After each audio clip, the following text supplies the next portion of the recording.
Hello à tous, je suis ravie de vous retrouver aujourd'hui pour une nouvelle vidéo blabla. Alors un peu en sueur parce qu'il fait pétant de chaud. Je pense que c'est comme ça en France, en Belgique, il fait extrêmement chaud et c'est pas fini puisqu'ils annoncent des températures jusqu'à 35 degrés donc voilà, chaud chaud. Mais bon voilà, j'avais quand même envie de vous filmer malgré que voilà, je suis en sueur, on va passer outre ça. Alors ce matin, je suis allée à un atelier de lettering, donc dans une ville pas très loin de chez moi. C'est un atelier qui est organisé par Little Dots. Donc Little Dots, c'est une jeune femme qui est maman de 3 enfants je pense, qui a créé en fait sa marque et qui fait comme ça des impressions sur des objets, sur des tissus, etc. Vraiment des impressions personnalisées. Elle fait vraiment de très jolies choses. Je vous laisserai le lien de sa page Facebook en barre d'infos parce que je ne suis pas sûre qu'elle ait un site internet, mais je ne sais pas, je n'ai pas vérifié, je vous avoue. Enfin en tout cas toutes les informations seront en barre d'infos. Et donc elle organisait un atelier aujourd'hui lettering, donc pour nous apprendre à faire de jolies calligraphies. Et en particulier plus pour axer bullet journal. Donc moi ça m'intéressait vachement puisque j'adore le bullet journal, mais je sais dessiner et tout ça, ça c'est pas le problème. Mais vraiment moi tout ce qui est lettering, calligraphie, j'ai vraiment du mal, voilà, j'ai vraiment du mal. Du coup je me suis dit que c'était sympa, c'est ce petit atelier. Et donc je me suis inscrite pour y participer.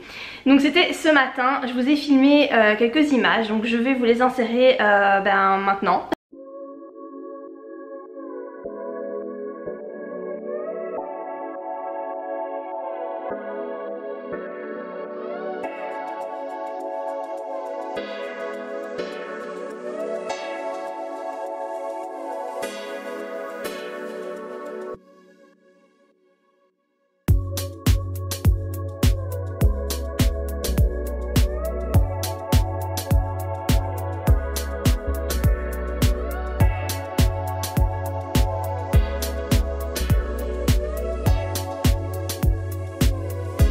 Utiliser le blanc sur de la couleur. Donc ce qui est important, c'est de trouver un blanc qui recouvre bien. Donc vous utilisez un support en plastique, du orange sur du plastique comme ça. Je vois pas le bruit. Et c'est fait pour, ne vous inquiétez pas. Avec la plume, je vais d'abord vérifier qu'elle soit bien propre. Avec la plume jaune, je vais venir ramasser la couleur orange qui est sur le plastique. Et je vais commencer à écrire et donc ce sera orange. Sinon il y a une autre technique, c'est que j'écris la lettre, comme encore un tout petit peu d'orange dedans, et je viens rajouter un petit peu de couleur orange que je viens après tirer dedans. Et je fais ça par répétition, et il va avoir pour finir de la nuance qui va se créer. Ça c'est si on a le temps. Voilà, c'est ce que j'ai fait là. Ouais. Ici ça s'est mélangé pendant que j'écrivais. Ici je me suis mis vraiment de l'orange à chaque fois que j'ai tiré, voilà, du haut vers le bas. C'est pareil ici pour le bleu. Et donc là on écrit à la couleur la plus claire et on vient par petites touches rajouter du foncé qu'on vient tirer. La vraie calligraphie, on joue avec le marqueur, on appuie, on relève la pointe du bras. On dose en fait la force qu'on va mettre sur la pointe du brush. Et donc on a un effet comme ça de très fin, de très épais. La fausse calligraphie, ça veut dire qu'en fait je vais faire exagérer un peu mes lettres. Voilà. Pour ensuite prévoir de venir faire les espaces à remplir que je viens colorier moi-même. Donc ça c'est pour ceux qui ne se sentent pas à l'aise. Mais je vous avoue que quand on fait ça, ça prend tellement plus de temps qu'on prend vite son punch et on apprend à le faire. Ce qui peut être sympa, c'est faire la fausse calligraphie et pas venir remplir non plus. Donc on a un effet de vide qu'on peut mettre après avec des couleurs. Je pense que je l'avais montré aussi tout à l'heure. Voilà par exemple. Ça c'est super. Voilà. Donc là c'est des lettres en bâton.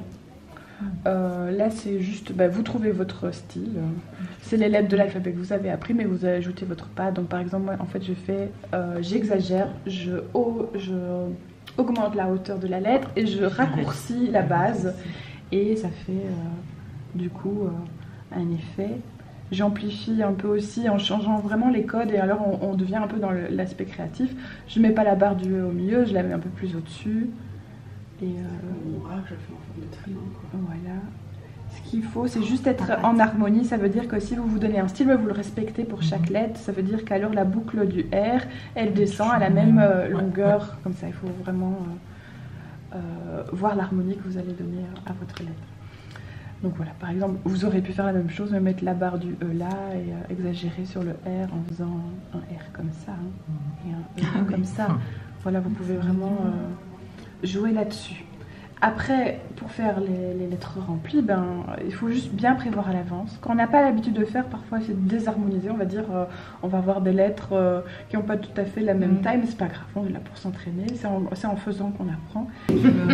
Et là, c'est avec du 1, ça. Voilà, il faut absolument, pour avoir ce rendu-là, il faut absolument les fins, les nuances de traits. Donc, hyper mignon. Alors, pour faire ça, il faut aussi un crayon ordinaire. En fait, ici, ce que je vais faire, je fais mon M au crayon. Voilà, parce que je sais que c'est comme ça que je le visualise à force de faire mon lettering. Et puis, je viens épaissir, comme si j'avais fait la calligraphie. Ça va? Donc là on travaille en 2 temps. On fait une base au crayon qu'on viendra gommer par après. Ensuite, ce qu'il faut faire, c'est rajouter tous les petits motifs qu'on aura envie de faire. C'est aussi pour ceux qui aiment bien tout ce qui est zentangle, tout ça, c'est aussi très relaxant. Donc on fait ça généralement, si on veut que le rendu soit chouette, il ne faut pas le faire vite, quoi. Vous prenez vraiment votre temps.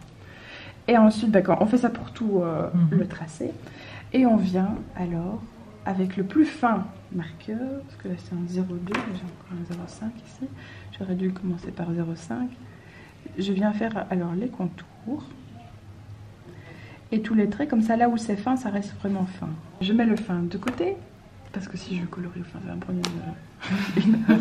Et avec un plus gros, je viens compléter les espaces blancs. Et alors, avec une gomme, on vient effacer les traits au crayon. Donc, on va refaire le mot astuce.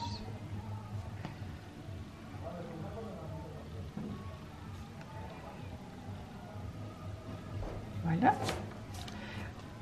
Au point 0,8. Et ensuite, vous prenez votre plus fin marqueur. Et là, ce qu'il faut faire attention, c'est d'écrire astuce, mais il faut que chaque lettre, parce que là, vous voyez, je ne l'ai pas vraiment fait. Mais depuis que j'ai fait cette page, j'ai un petit peu avancé. L'idée, c'est encore plus joli, vous allez voir, quand le A rencontre le A, quand le S rencontre le S. Et donc, ça veut dire qu'on va vraiment tirer sur les lettres. On va faire le A ici, et on s'arrange pour que le S soit là. Quand on est au T, on s'arrange pour que le T soit au T, etc. Je vais essayer de faire ça, mais ça voilà, jamais donné aussi bien. Donc dans cet atelier, qu'est-ce qu'on a appris? Eh bien, on a appris donc à faire de la calligraphie.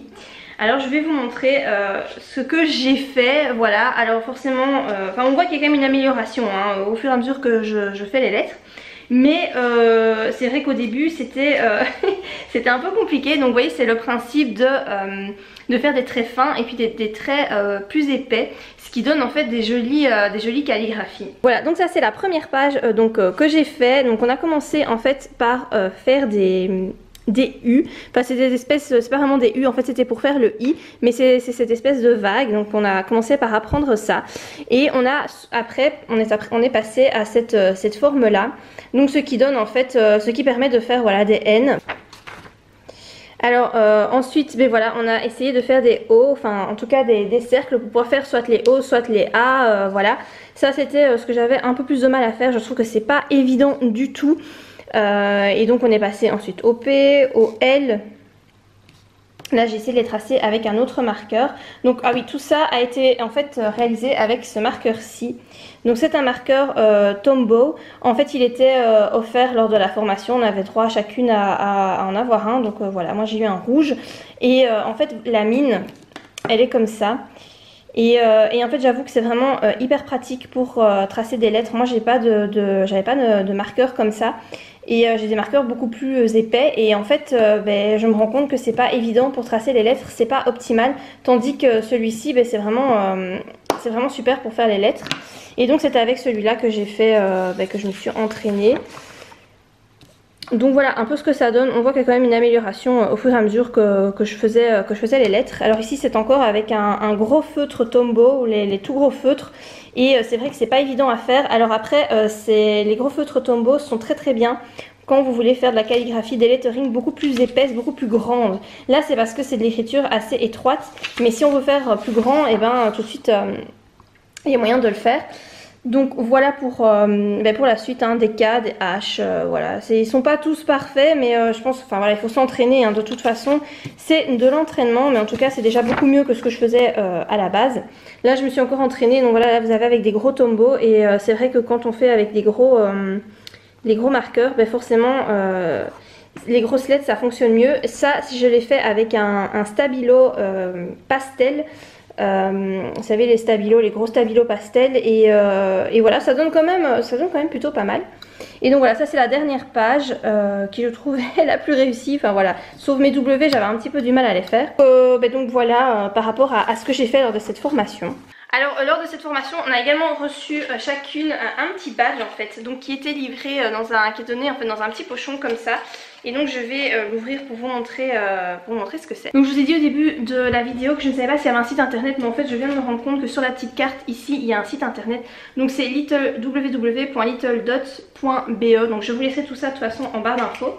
Et donc là en fait c'est un petit, je sais pas comment on appelle ça, un petit badge.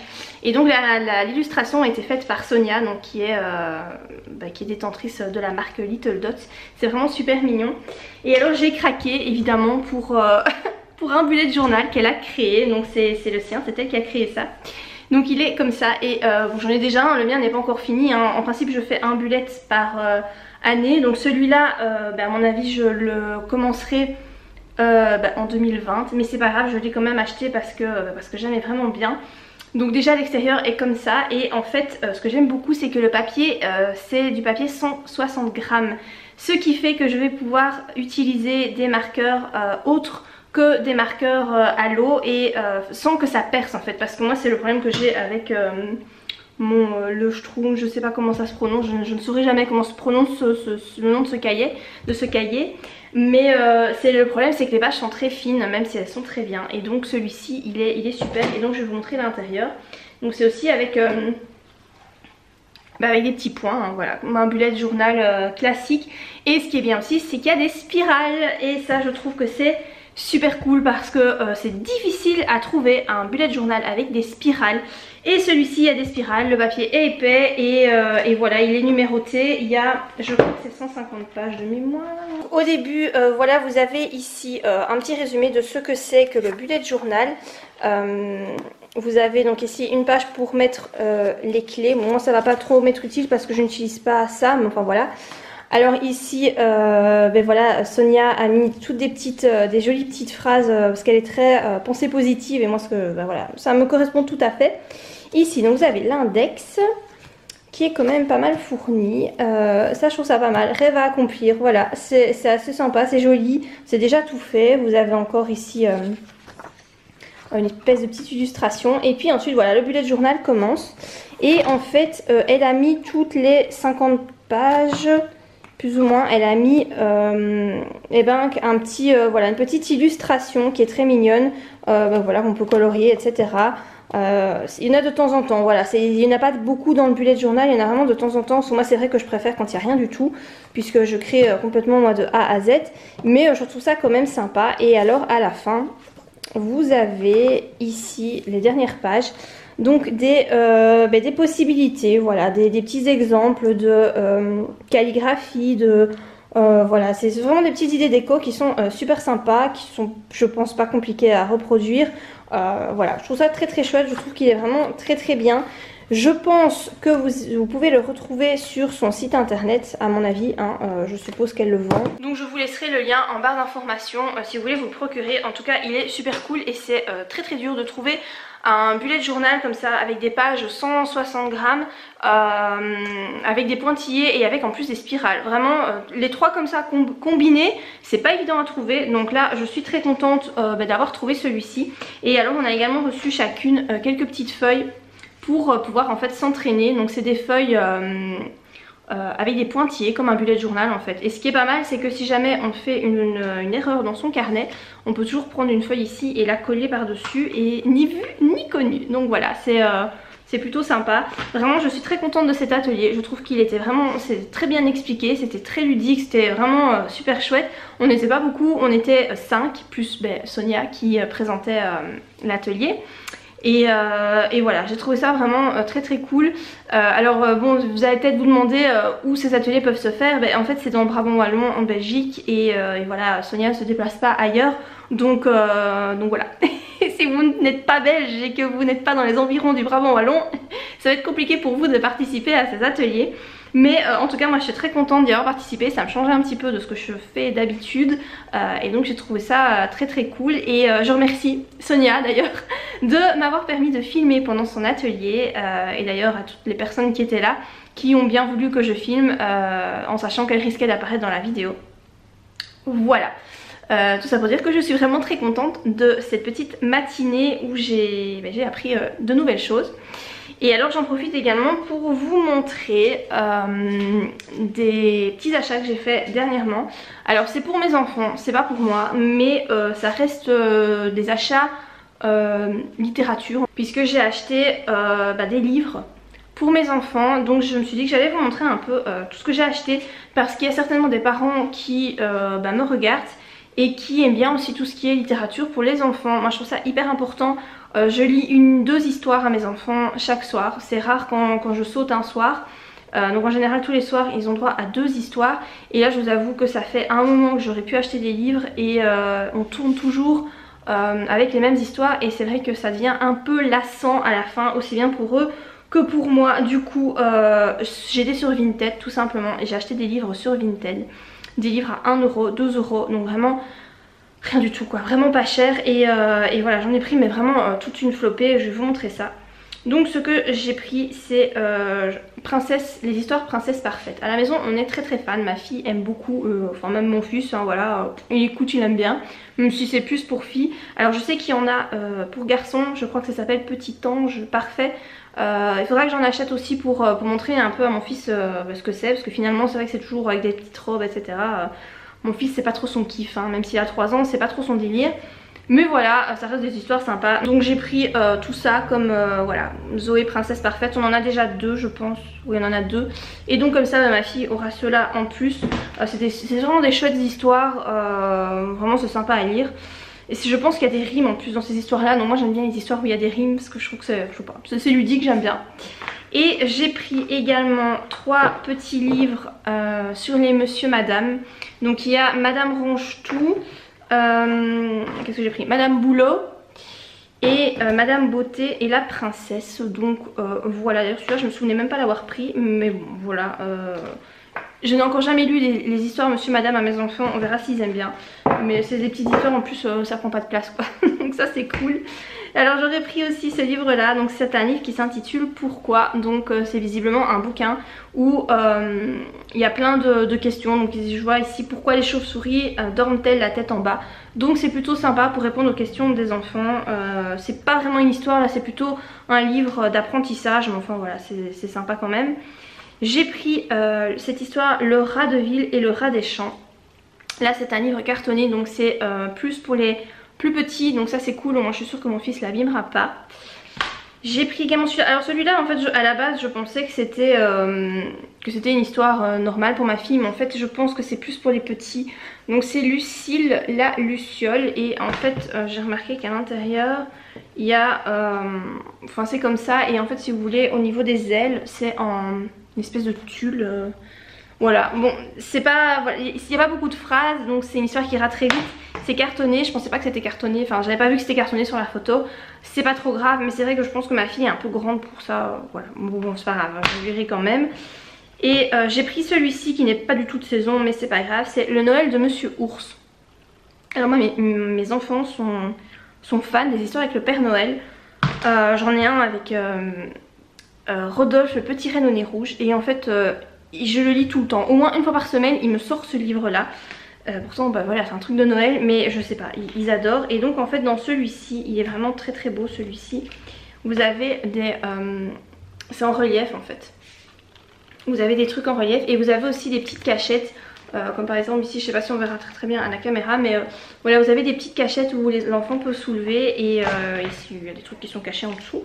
Donc voilà, ça c'est un livre qui est vraiment très très beau à pas mettre entre les mains des tout petits. Donc à mon avis mon fils, celui-là, il y touchera pas.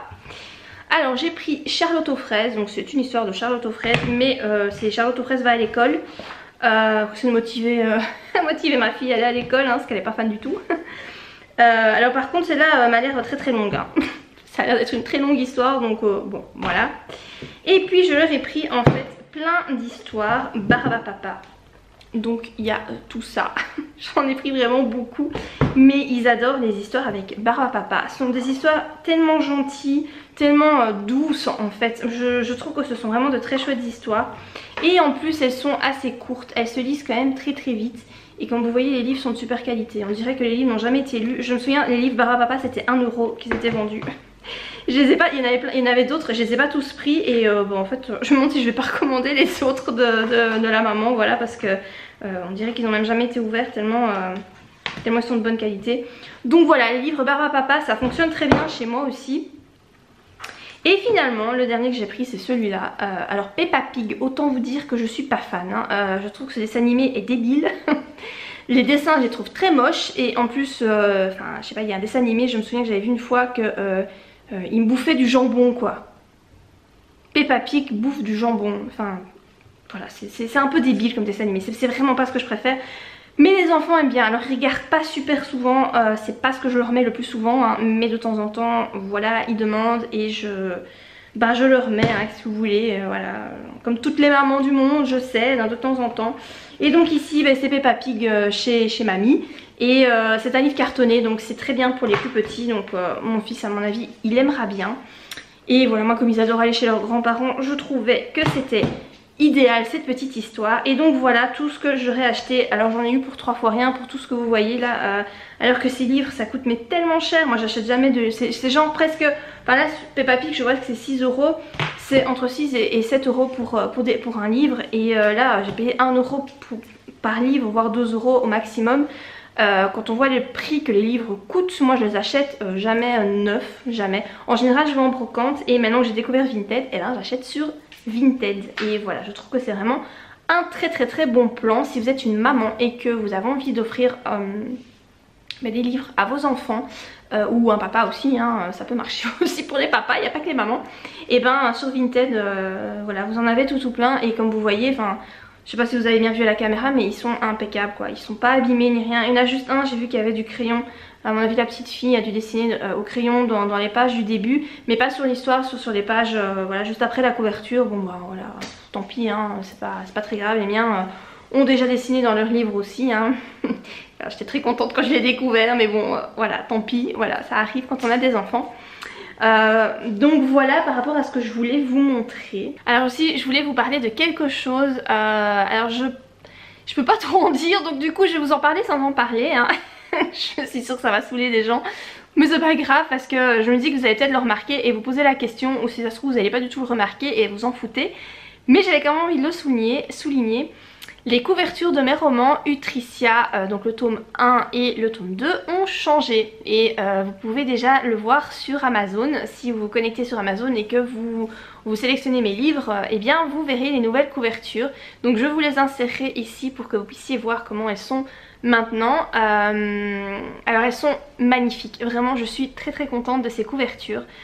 J'aimais déjà beaucoup celle d'avant parce que en fait c'est moi qui ai choisi la photo.